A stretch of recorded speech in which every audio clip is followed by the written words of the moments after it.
Hi, Beth. It's so lovely to have you. Hi, Uh, Zahra. uh, I would like to introduce my viewers to Beth Curtis Clarke. I'm Zahra Shah. I'm the chair of UKAI Women in AI Working Group, and Beth here is one of our members of the UKAI Women in AI Working Group. And I'm really excited to have you to share your journey. So, shall we start with Beth? If you could go and introduce yourself. Yes, absolutely. And thank you so much for welcoming me here today. So I'm Beth Curtis Clarke, as Zara said. I'm a strategist and a connector, and um, I'm obviously part of the Women in AI group, and I really thrive on bringing people and ideas together, especially in spaces where voices have traditionally, historically been underrepresented.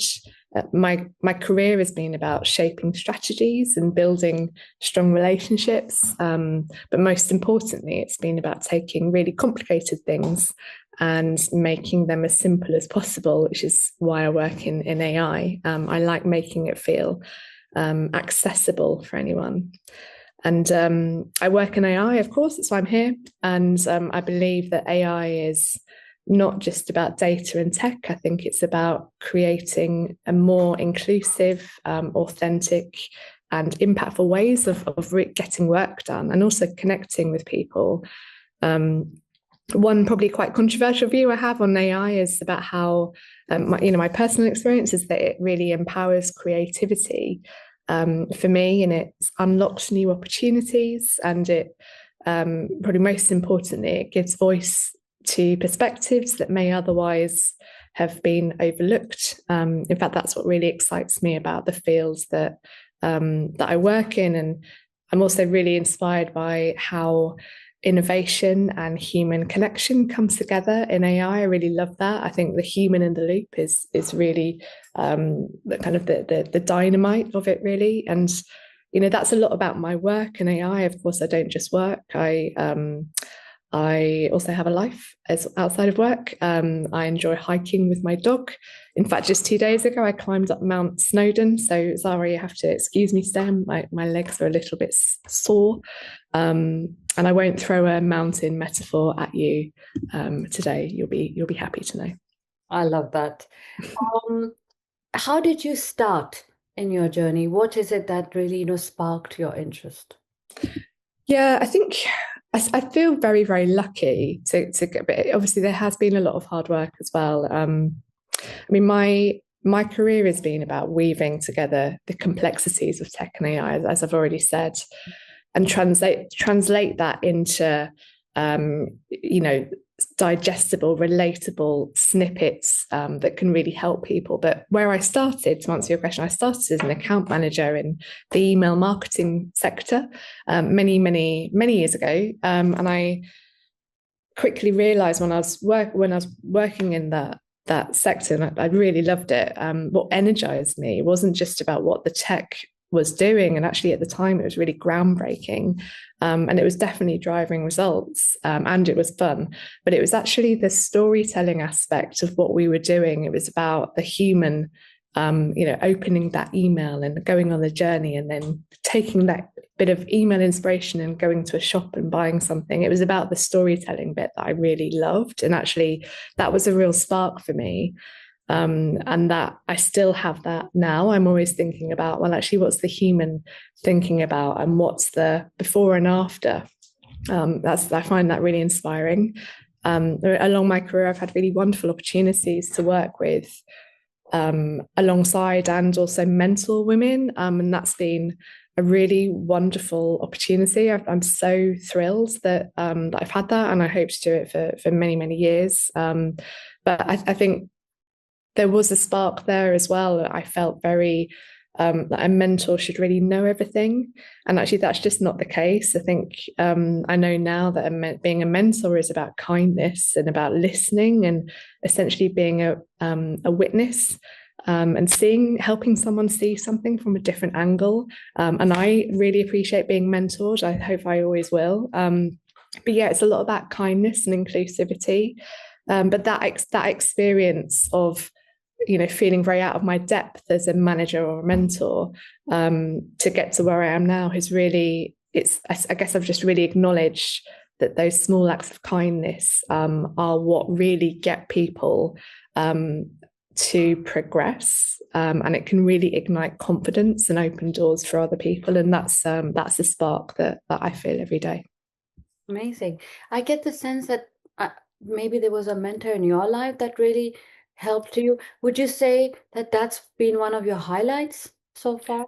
Having a mentor, yeah, I've had 2 or 3 mentors that have really stood out for me in terms of the kind way that they have cut through the noise with me, and actually not been too gentle, but been so kind with that, kind of going, well, actually, Beth, this is the problem. You think this is the problem, but this is the problem. And the kind way of delivering quite a brutal message is what I really appreciate. And those are, my friends now.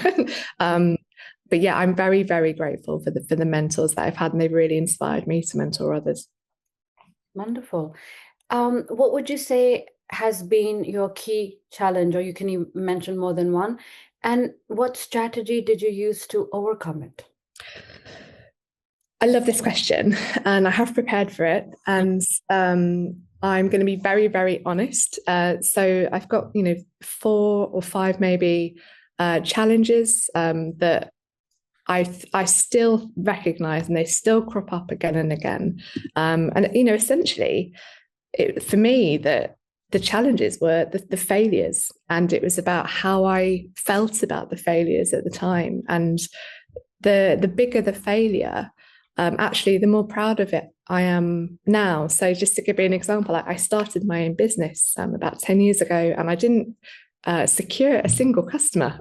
It was just the biggest failure possible. It couldn't have gone worse, actually. But I learned so much, and I'm so proud of that. And it just makes me smile when I think about how I would just sort of carry on and kind of go, okay, well, that didn't work, but that's okay. I'll try something different. And I'm just so proud of myself. And it did sort of surprise me where that confidence came from. And I'm just really grateful that I've kind of had that mentality at the time to go, okay, well, I'm one of the world's biggest losers today with no customers, and I'm running out of money. But, I met some amazing people and along the way, and actually one of those people then employed me. So, well, actually, I don't think you should carry on with your own business, Beth. It's clearly not going very well. I think you should work for me. And then that started another journey. So I think just leaning into those failures, but really trying as well, like really kind of be ambitious and just set out to achieve that big, scary thing. And if it doesn't happen, then something else will. So that's one. And I'd say the second one is probably something we've all felt a bit, certainly as women, but I know that's not only women that can feel this, of course, but it's imposter syndrome, sorry. So at times I've really doubted whether I belonged in certain spaces. I think being the only female director in a room sort of 15 years ago or so was really challenging. It was very, very hard to navigate that. And I definitely navigated some very tricky environments where I felt that recognition wasn't evenly distributed. And that was really tough not to take it personally, and to kind of keep every day just sort of like a hammer, just kind of going, like, I'm here, I'm meant to be here, I've got the skills to be here. And actually, there were times when I felt quite beaten down by that, but over time, I learned to essentially advocate for myself and make my work more visible. I got quite selfish for a little while and just, really kind of lent in. And I'm very, very grateful for the diverse group of allies that listened to me at that time when I said, I don't think I'm being heard, but I've got this very important message that I want the group to hear. I'm so, so grateful for those mentors and allies at that time that said, listen to Beth. And yeah, so actually mentoring others, following on from that, was a real surprising remedy. Kind of thinking about how I was helped has just made me want to help others. and it just reminds you of your worth, I think, as well. I do have a couple of others, Zahra, if we've got time. I've got a full list of failures. I'm learning lots as well. Number three, and I know that I'm not alone with this one, but public speaking, it's so weird because I just love it now. And I really welcome it. I love even the nerves that I feel. I feel like they carry me through. I feel like I get a kind of a weird sort of buzz of adrenaline and I thrive on that a bit. But there was a time about 15 years ago where when anyone would ask me to do any public speaking, and sometimes it was to a group of 5, sometimes it was to a group of 300, it would make me feel physically and mentally really unwell, to the point where, this is a bit of an overshare, if that's okay. I actually had to have felt that it would be helpful to have some hypnotherapy, because I just felt like at a real crisis point with, I want to do this so much and I just physically can't do it. So it was just very strange. But I just know that I'm not alone. I wish that I talked to more people, because I'm sure that anyone that I would have spoken to at the time would have said, oh, I'm really nervous as well. That's fine. So that was really interesting. But how I overcame that was, of course, therapy and talking to people. But I really lent into the discomfort. So I would often, before doing a talk, I would stand up on the stage and just feel those nerves and kind of go, all right, come for me then. Like, let's get as nervous as I possibly can. And I really lent into it. And I'm really, really glad for that. And the last challenge that I've had is something that I still don't think I'm completely nailing. But it's sustaining energy. And I think when you're in a job that you love and you feel, and I do feel lucky is maybe not the right word, because of course I've worked really hard to get here, but there have been elements of luck. There have been opportunities that I've had because of privilege, definitely.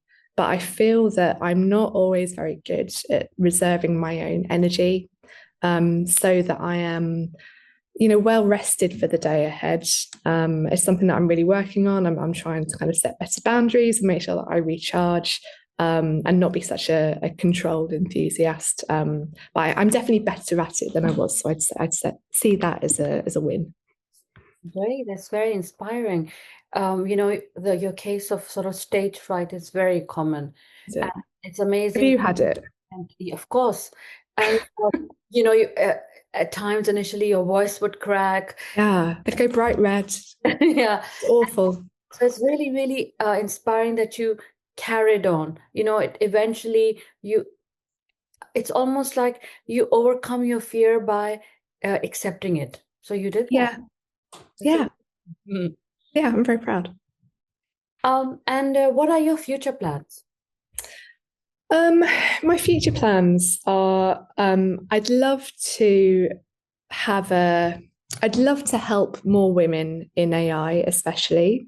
I really feel that having an open door and essentially just being helpful and being welcoming and encouraging other women, especially, and underrepresented groups, is really what I want to do much more of.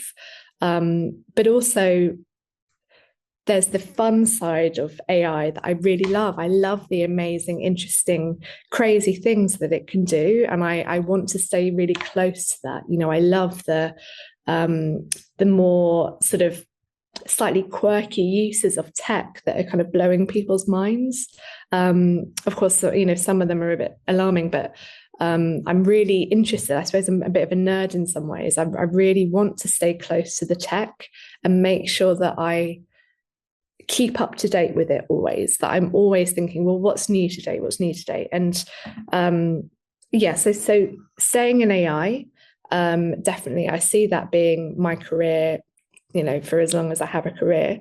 And being a leader that is worth following is something that I definitely want to continue to do. Mm-hmm.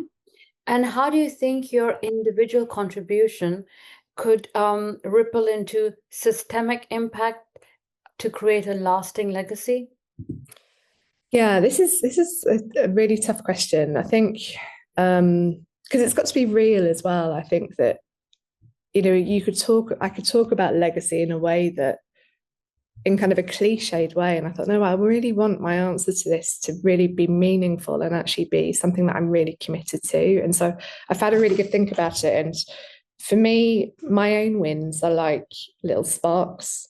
Mm-hmm. And it's great for me. It gives me, a little jolt of joy personally, of course, but it really means nothing if I'm not taking anyone with me on that journey. So I want to make sure that I'm not just sharing my wins, but I'm also sharing my losses with other women, so that it can help and inspire. I find actually when I share something that's gone wrong is often far more inspiring to some people than me sharing something that's gone really well.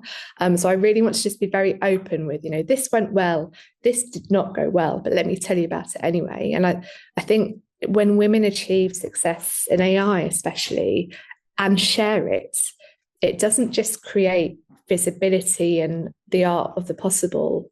I really want to see more women sharing what they're doing in AI. I want to hear those voices more. And again, as I said, sharing both the wins and the losses, because I think it's sharing those stories that help us all redefine what's possible for others, which is, of course, where the our small sparks turning into systemic impact and leaving a lasting legacy, will happen. And I think whether it's a small thing, whether it's leading a small project or it's shaping a policy, perhaps, or every win, even if it's small, chips away at barriers, and it does inspire other people.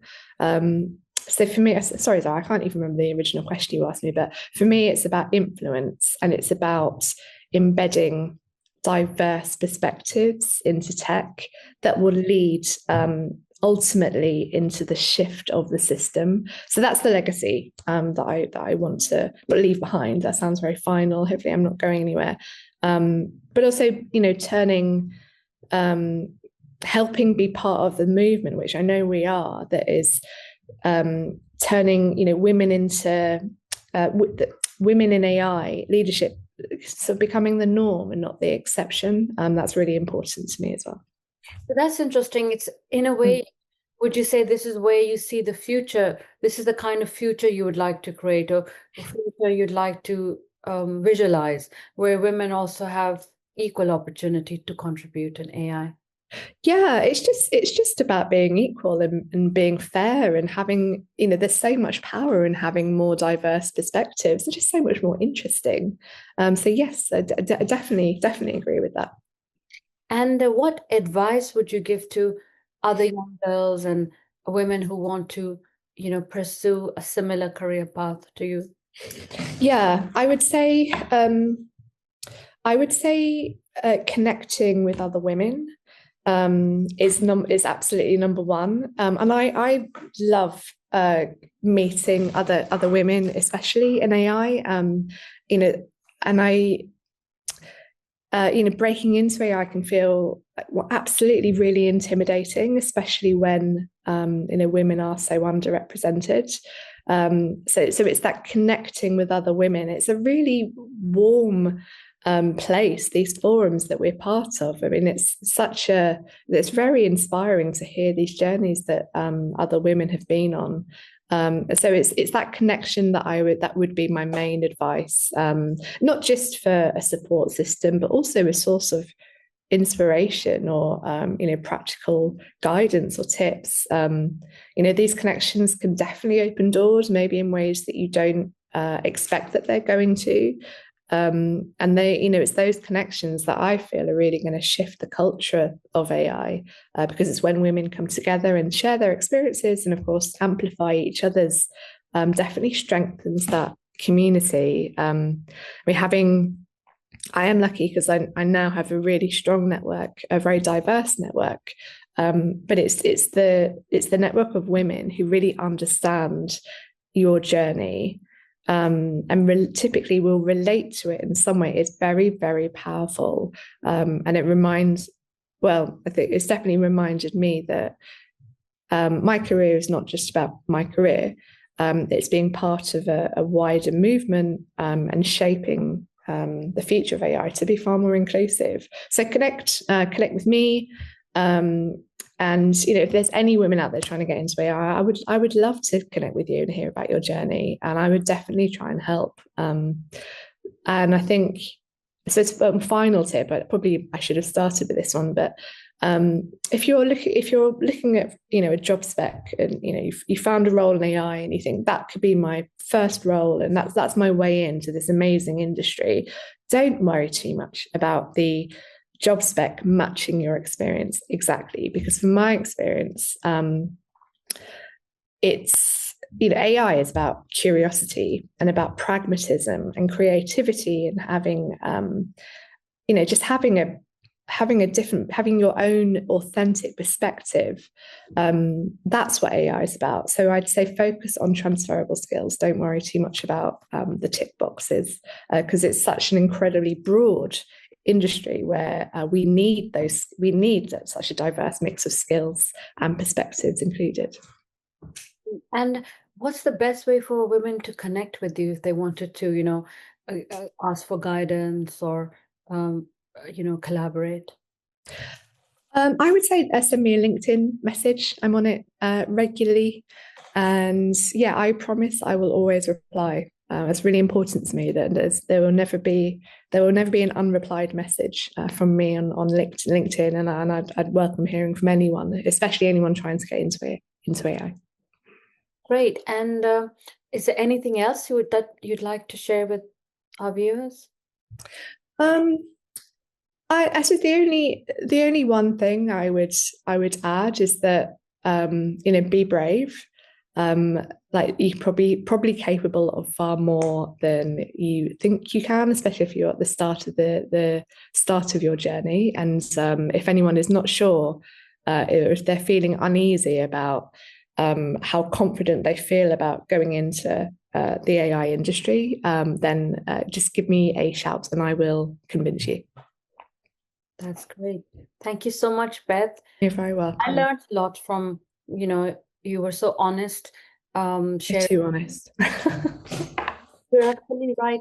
You learn from people's challenges and how they dealt with it, their approach in terms of dealing with their challenges. And I learned so much, and I'm sure our viewers will too. And thank you very, very much. Thank you. And we really look forward to, your contribution as part of UKAI Women in AI working group and coming together to bring lots of interesting events and initiatives for women.